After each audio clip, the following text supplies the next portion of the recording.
ക്രിസ്തുവിലുള്ള പ്രിയപ്പെട്ട സഹോദരി സഹോദരന്മാരെ, കത്തോലിക്ക സഭ ഓഗസ്റ്റ് 15 പരിശുദ്ധ കന്യകാമറിയത്തിൻ്റെ സ്വർഗാരോപണ തിരുനാൾ ആഘോഷിക്കുന്നു. 1950 നവംബർ 1 12 പിയൂസ് മാർപ്പാപ്പയാണ് മാതാവിൻ്റെ സ്വർഗാരോപണം ഒരു വിശ്വാസ സത്യമാണെന്ന് ഔദ്യോഗികമായി പ്രഖ്യാപിച്ചത്. 5-ാം നൂറ്റാണ്ട് മുതൽ മാതാവിൻ്റെ സ്വർഗാരോപണ തിരുനാൾ ആഘോഷമായി കൊണ്ടാടിയിരുന്നു. 15-ാം നൂറ്റാണ്ടിൽ ജപമാല ചൊല്ലിത്തുടങ്ങിയപ്പോൾ ദൈവമാതാവിൻ്റെ സ്വർഗാരോപണത്തെപ്പറ്റിയും ധ്യാനിച്ചു തുടങ്ങി. ലേഖനം വിശുദ്ധ പൗലോസ്ലീഹ റോമക്കാർക്ക് എഴുതിയ ലേഖനം 16-ാം അധ്യായം 17 മുതൽ 27 വരെയുള്ള വാക്യങ്ങൾ.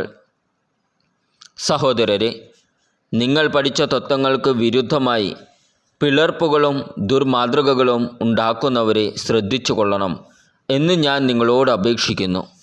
അവരെ നിരാകരിക്കുവിൻ. അങ്ങനെയുള്ളവർ നമ്മുടെ കർത്താവായ ക്രിസ്തുവിനെയല്ല, തങ്ങളുടെ തന്നെ ഉദരങ്ങളെയാണ് ശുശ്രൂഷിക്കുന്നത്. ആകർഷകമായ മുഖസ്തുതി പറഞ്ഞ് അവർ സരളചിത്തരെ വഴി പിഴപ്പിക്കുന്നു.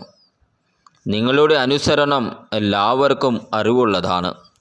അതുകൊണ്ട് ഞാൻ നിങ്ങളെക്കുറിച്ച് സന്തോഷിക്കുന്നു. നിങ്ങൾ നല്ല കാര്യങ്ങളിൽ അറിവുള്ളവരും തിന്മയുടെ മാലിന്യമേശാത്തവരും ആയിരിക്കണം എന്ന് ഞാൻ ആഗ്രഹിക്കുന്നു. സമാധാനത്തിൻ്റെ ദൈവം ഉടൻ തന്നെ പിശാചിനെ നിങ്ങളുടെ കാൽക്കീഴിലാക്കി തകർത്ത് കളയും. നമ്മുടെ കർത്താവായ യേശുക്രിസ്തുവിൻ്റെ കൃപ നിങ്ങളോടുകൂടി ഉണ്ടായിരിക്കട്ടെ. എൻ്റെ സഹപ്രവർത്തകനായ തിമോത്തിയോസും എൻ്റെ ബന്ധുവായ ലൂസിയൂസും യാസോനും സോസിപാത്തറും നിങ്ങൾക്ക് വന്ദനം പറയുന്നു. ഈ ലേഖനത്തിൻ്റെ എഴുത്തുകാരനായ ഞാൻ തെർത്തിയോസ് കർത്താവിൻ്റെ നാമത്തിൽ നിങ്ങളെ അഭിവാദനം ചെയ്യുന്നു. എൻ്റെയും സഭ മുഴുവൻ്റെയും ആതിഥേയനായ ഗായിയൂസ് നിങ്ങൾക്ക് വന്ദനം പറയുന്നു. നഗരത്തിലെ ഖജനാവുകാരനായ എറാസ്തൂസും സഹോദരനായ ക്വാർത്തൂസും നിങ്ങൾക്ക് വന്ദനം പറയുന്നു. എൻ്റെ സുവിശേഷമനുസരിച്ചും യേശുക്രിസ്തുവിനെക്കുറിച്ചുള്ള പ്രഘോഷണമനുസരിച്ചും രഹസ്യത്തിൻ്റെ വെളിപാടനുസരിച്ചും നിങ്ങളെ ബലപ്പെടുത്താൻ കഴിവുള്ളവനാണ് ദൈവം. യുഗയുഗാന്തരങ്ങളായി നിഗൂഢമായിരിക്കുന്ന രഹസ്യം അവിടുന്ന് പ്രവാചകന്മാരുടെ ലിഖിതങ്ങൾ വഴി ഇപ്പോൾ വെളിപ്പെടുത്തി.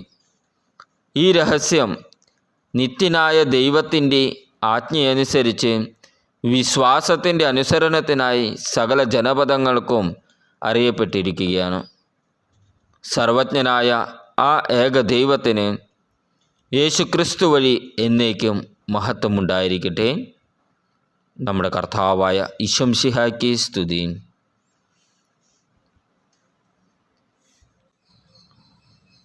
ഇന്നത്തെ ദൈവവചനം വിശുദ്ധ യോഹന്നാൻ എഴുതിയ സുവിശേഷം 2-ാം അധ്യായം 1 മുതൽ 12 വരെയുള്ള വാക്യങ്ങൾ.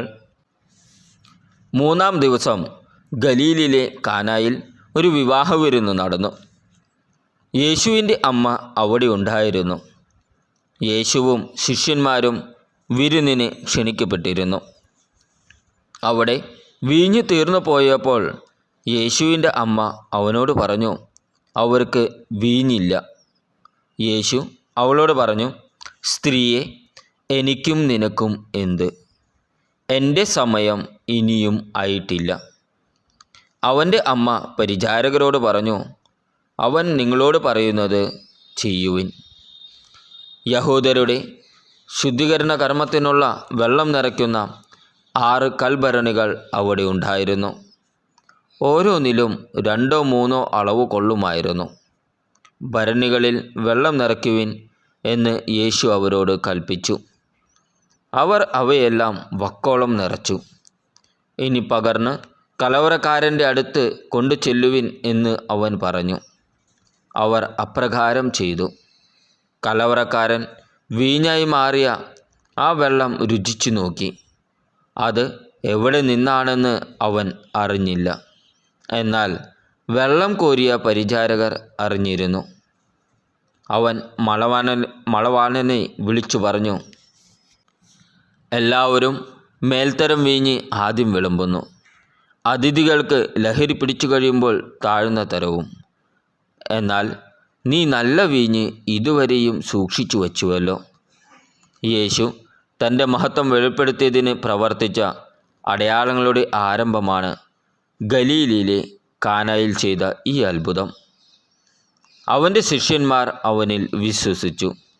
ഇതിനു ശേഷം അവൻ തൻ്റെ അമ്മയോടും സഹോദരന്മാരോടും ശിഷ്യന്മാരോടും കൂടി കഫർനാമിലേക്ക് പോയി.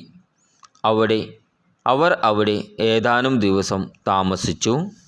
നമ്മുടെ കർത്താവായ ഈശോ മിശിഹായ്ക്ക് സ്തുതി.